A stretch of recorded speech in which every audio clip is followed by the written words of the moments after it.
Today is September 8th, 2009, and that means it's the 39th day of the Juice Feast. So I'm not quite halfway through yet, but I'm getting closer.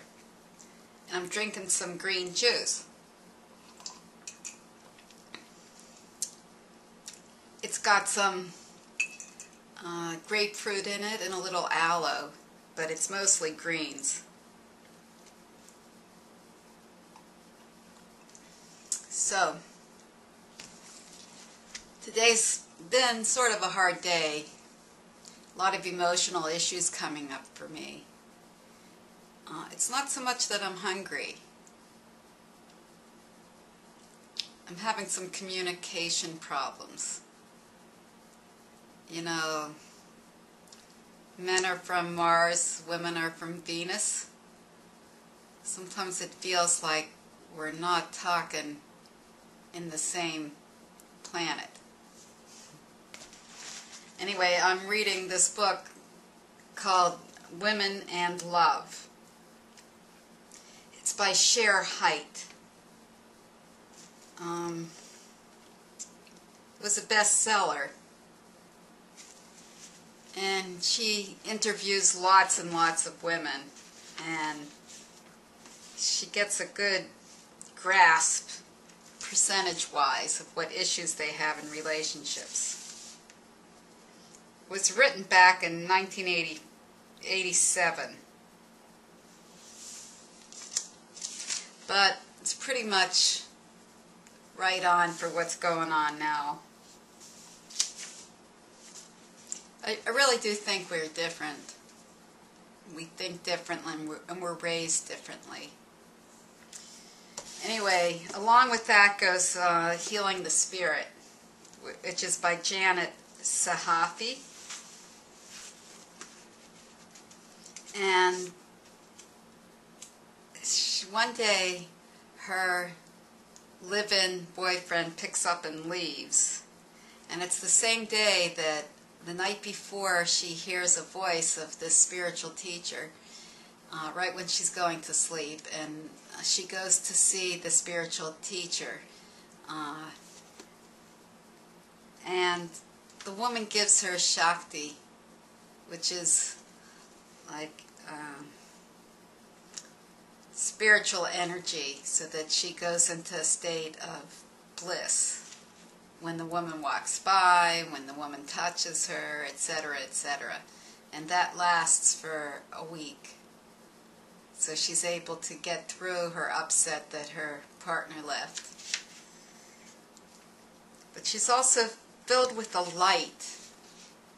And she believes now she really feels close to God. And she feels unconditional love. And it's an amazing experience for her.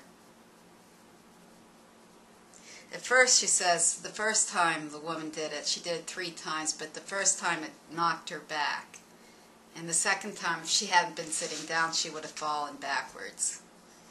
But the third time, the woman walked by and said for her to hold the power of the light and the love. And that time she was able to hold it without falling backwards. It was a very blissful experience. She describes it in this book. And let's see if I can find it.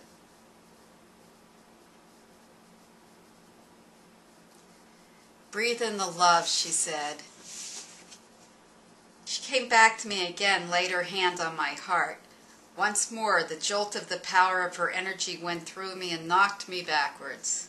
The third time she walked over to me during meditation that night, she said quietly, just for me to hear, "Hold the power, kid. Stay firm. Don't let it throw you." Again, placing her hand over my heart. "Let it fill you. Breathe in the love and breathe it out. Hold the power and fill this whole place with the light."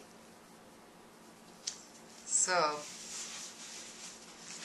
she said all the way home she felt warm and cozy and loved, and it lasted a week. It's a great story.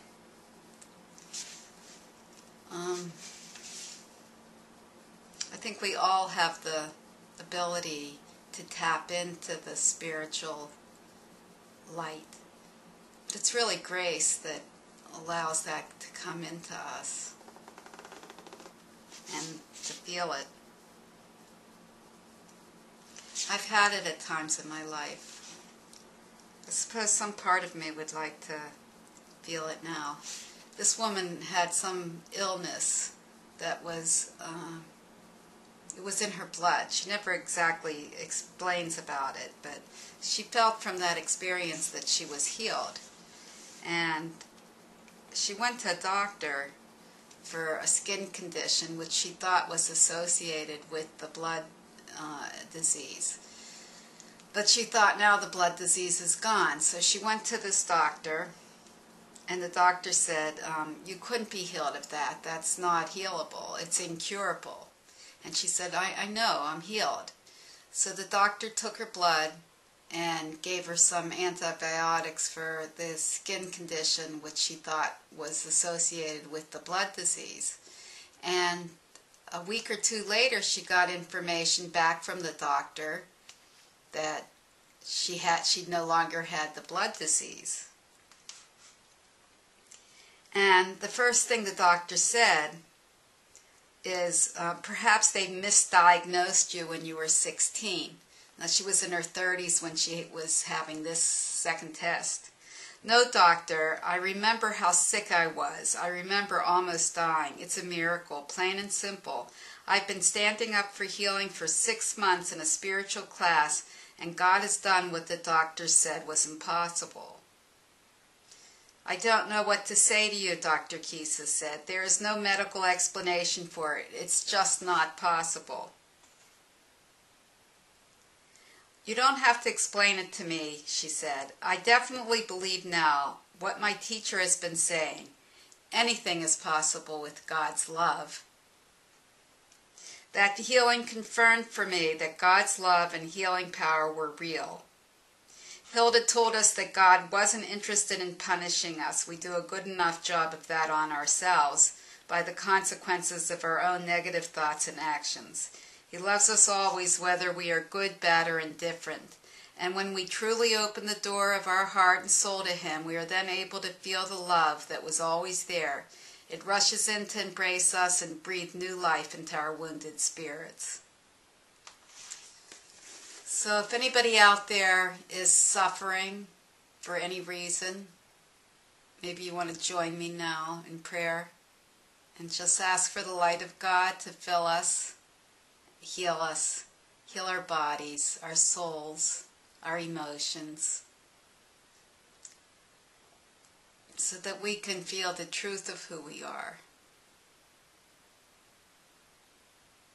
so that we can feel our oneness with the divine, so that we can feel love inside and out, that we can feel loved and loving. Thank you for joining me. And tomorrow's, what, the 40th day? Yeah, tomorrow will be 40. That's so, so exciting. Can't wait to see you all tomorrow. Listen, have a really wonderful evening. Bye now.